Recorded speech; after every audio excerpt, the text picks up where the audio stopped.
ഫിയോണയും ഭൂതവും. ഒരിക്കൽ കൈക്കുഞ്ഞുമായും ഗോതമ്പ് പാടത്തെത്തിയതാണ് ഫിയോണ. എല്ലാവരും വയലിൽ തകൃതിയായി പണിയെടുക്കുകയാണ്. ഉറങ്ങിക്കിടന്ന കുഞ്ഞിനെ ഒരു മരച്ചുവട്ടിൽ കിടത്തിയിട്ട് ഫിയോണ അവർക്കൊപ്പം വയലിലിറങ്ങി പണിയെടുക്കാൻ തുടങ്ങി. കുഞ്ഞു ഉണരാറായപ്പോൾ ഫിയോണ എല്ലാവരോടും യാത്ര പറഞ്ഞ് കുഞ്ഞുമായി വീട്ടിലേക്ക് നടന്നു. കുഞ്ഞിനെ തുണിയിൽ പൊതിഞ്ഞു തോളത്ത് കിടത്തിയിരിക്കുകയാണ്. ഗുറുഗുറു നടക്കുന്നതിനിടയിൽ തോളത്തു നിന്ന് ഒരു ശബ്ദം. ഫിയോണ ഞെട്ടിപ്പോയി.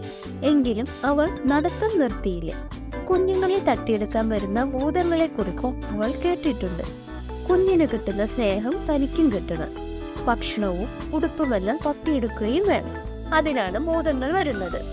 അമ്മയുടെ കണ്ണു തെറ്റിയാൽ ഉടൻ ഭൂതം ചെറുതായി കുഞ്ഞിന്റെ സ്ഥാനത്ത് കയറി കിടക്കും. അവരെ കണ്ട് അമ്മ പേടിച്ച് നിലവിളിച്ചാലോ ഭൂതത്തെ കാണാതാവും, ഒപ്പം കുഞ്ഞിനെയും കാണാതാവും. അങ്ങനെ ഒരു ഭൂതമാണ് തന്റെ തോളത്ത് എന്ന് ഫിയോണയ്ക്ക് മനസ്സിലായി. അവൾ പേടി പുറത്ത് കാണിച്ചില്ല.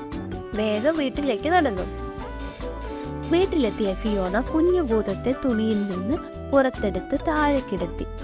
എന്നിട്ട് അവൾ എന്തു ചെയ്തെന്നോ, മുറ്റത്തെ തോട്ടത്തിൽ ചെന്ന് കുറെ പാവയ്ക്ക പറിച്ചെടുത്തു. എന്നിട്ട് പാവയ്ക്ക അരച്ച് കുറുക്കുപോലെയാക്കി ഭൂതത്തിന്റെ അടുത്തെത്തി. വായ തുറന്നേ, ഫിയോണ പറഞ്ഞു. ഭൂതം വായ തുറന്നു. ഫിയോണ പാവയ്ക്ക കുറുക്ക് ഒരു സ്പൂണിലെടുത്ത് ഭൂതത്തിന്റെ വായിൽ വെച്ചു കൊടുത്തു. പാവയ്ക്കയുടെ കയ്പ് സഹിക്കാനാവാതെ ഭൂതം അത് തുപ്പിക്കളഞ്ഞു. അപ്പോൾ ഫിയോണ ഭൂതത്തിന് ഒരടി വെച്ചു കൊടുത്തു. വേദനിച്ച ഭൂതം വേഗം പാവയ്ക്ക കുറുക്ക് മുഴുവനും അകത്താക്കി. മിടുക്കൻ, കുറച്ചുകൂടി കുറുക്ക് എടുത്തിട്ട് വരാം, അതും പറഞ്ഞ് ഫിയോണ അകത്തേക്ക് പോയി.